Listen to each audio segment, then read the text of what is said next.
Oh my God, I can't deal with this anymore. I can't deal with my mother-in-law. I can't deal with my father-in-law. They're overbearing. They're asking for too much. I don't understand it. That's not my culture. I don't believe in what they believe in. If this is you, and you're married, or you're engaged, or you're in a relationship with an African, and you belong to another culture, which is not African, this video is for you, okay? If you're coming across my channel for the first time, I urge you to please subscribe, like, share, comment, and of course hit the notification bell, because I'm here to bring you all the undiluted stories, right? And talk about things that would empower you, that will make you a better person, and to learn and unlearn. So, if you are married or in a relationship with an African, as a lady, you belong to a different culture. You obviously love this person well enough to be in a relationship with the person. And if you're married or planning to get married, I need you to watch this video to the end and understand the basic things that usually cause problems in interracial marriages, especially when it pertains to the other person being an African, right? You're welcome. So, there was a trending video a couple of weeks ago on social media. I think it's a show. And there was a mother-in-law in that show berating the daughter-in-law and telling her she's very disrespectful and she doesn't belong there. She doesn't belong in the family and all of that. And the lady was so the daughter-in-law, or daughter-in-law to be, I think she's only a fiance, she was complaining about the mother, her fiance's mother, not taking away his plates, or not taking away her plates after eating. So it happened that the mother-in-law came to visit them on Valentine's Day, and of course she prepared food for her and served her the food. And after she finished eating, she didn't remove the plates from the table. She left the plates there. And the woman said it wasn't right for her to have left the plate there. The mother-in-law should have taken the place to the sink and probably cleaned up after herself. And the mother-in-law found that insulting. Of course, a lot of people, I did a reaction video to it on Instagram, for those of you that follow me on Instagram. The way she approached the topic and yelled at that woman, it's not the way a typical African mother will. Sometimes when they yell at you like that, is maybe because they don't really like you, or they don't understand you, or they feel like you're taking their son away from them. But listen, Africans are big on culture. We're big on respect, respecting our elders. Don't take it the wrong way, right? A typical African mother would expect you to greet her when you see her or meet her. And greeting doesn't mean hi, hello, you're right. No. They want you to say good morning, good afternoon, good evening, ma, madam, mummy, Mrs. So. They don't like it when you call them by their names. It's a sign of disrespect where an African woman comes from. It's important that you know this, so you don't continue to have some kind of fictional relationship with your mother-in-law, right? Now, another sign of respect to a typical African woman is that you serve her food and you take the plates, or attempt to take the plates after she's done eating. She could say, oh, no, leave it, I'm going to take it by myself. But you make that attempt to say, no, or when she's doing, say, no, mom, don't worry, or ma, don't worry, I'll take care of it. That's respect to her.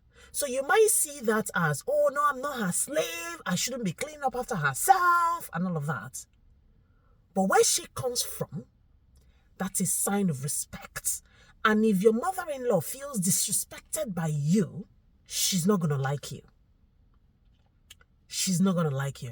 And if she's very close to her son, your marriage is going to be miserable because her son would listen to her. If she's a mama's boy, or if the boy is a mama's boy, he would always listen to his mom, and you would always have a problem in your marriage. Now, another thing you need to understand as well, if you're married or getting married or in a relationship with an African, if you marry an African, you're married to the entire family, a typical African family. Now, there is nothing like, I'm not married to all of you lots. It is me and him in this marriage. Yes, it is two shall become one. But his family is now part of your family. You've become intertwined. So, if you're having an issue with the mother or the father or a sibling that doesn't like you, your marriage might not be as lovely as you want it to be, because they will always interfere. More often than not, they will always be there telling him, no, she's this, she's that, she's not behaving herself, blah, blah, blah, just because you're not close to them. So it's good for you to understand that there are differences in culture, and where you probably come from, you don't even need to seek your mother's or your father's consent. You just say, oh, I'm an adult, I can do whatever I want to do, I'm just going to go ahead and marry this man, I love him. Or some of you could go home and say, oh, mom, I'm engaged. A typical African family does not behave like that. You need to seek the consent of your mother. Your husband needs to bring you to his family and then tell his family that he's looking to marry you. And then they would assess to know if you're fit for that family. If they do not like you, they're going to make it clear. Because one thing that you can trust Africans do is not to hide how they feel about you. They're not going to smile at your face and then go behind your back and talk trash. They will do that to your face. Yes.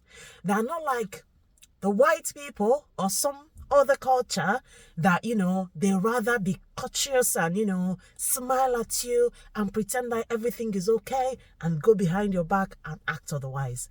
A typical African is going to tell you to your face, I do not like you. You don't belong here. You're not fit for my son. They're going to be clear.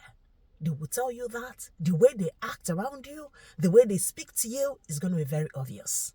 So if you really love this man and you want to be in this man's life and you want to have a happy life with him, it's important that you start to imbibe some of these cultural values.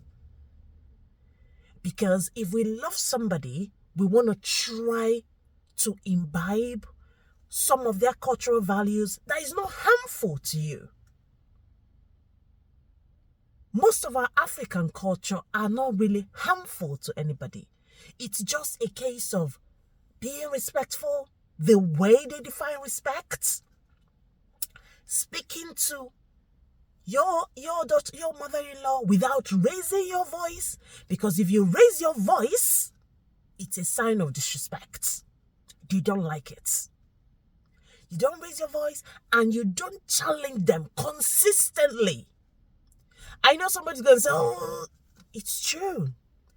You have to find a way to pass your message across.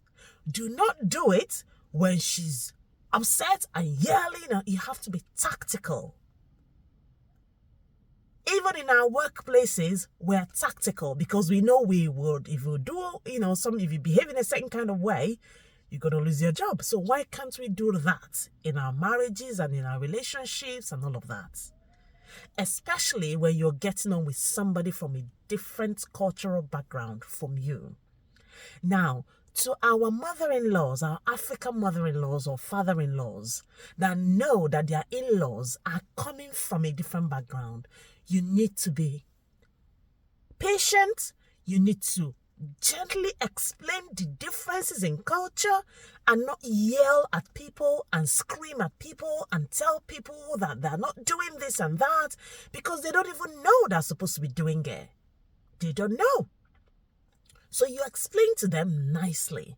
And you, the African boy or brother or husband, you explain your culture to your partner So they're aware, especially when you know that your parents are big on culture, are big on respect, are big on kneeling down to greet. There are some cultures in Africa that you have to really prostrate. You don't stand to greet, you bend down to greet. And if you don't do that, they see that as a sign of disrespect. So it's important that you explain all of this to your spouse so that it doesn't come as a shock to them when they're being told what to do or when they're being told what they expect from them.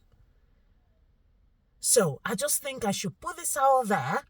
I'm sure I would come up with the other things that's a bit of a big deal for somebody that is not from the African descent and is getting married to somebody from Africa, particularly where this African person grew up in Africa. If they grew up in Africa, then they're still holding on to some of those cultural values. And of course, the parents are going to hold on tightly to it. They're not going to let go very easily.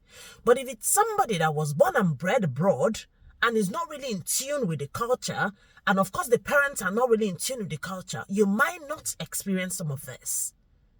So it's important that you know, you are aware, and if you like this content I've just created, I urge you to please subscribe, because I'm going to tell you more, or leave in the comment section and ask me questions on things that you want me to explain or talk to you about.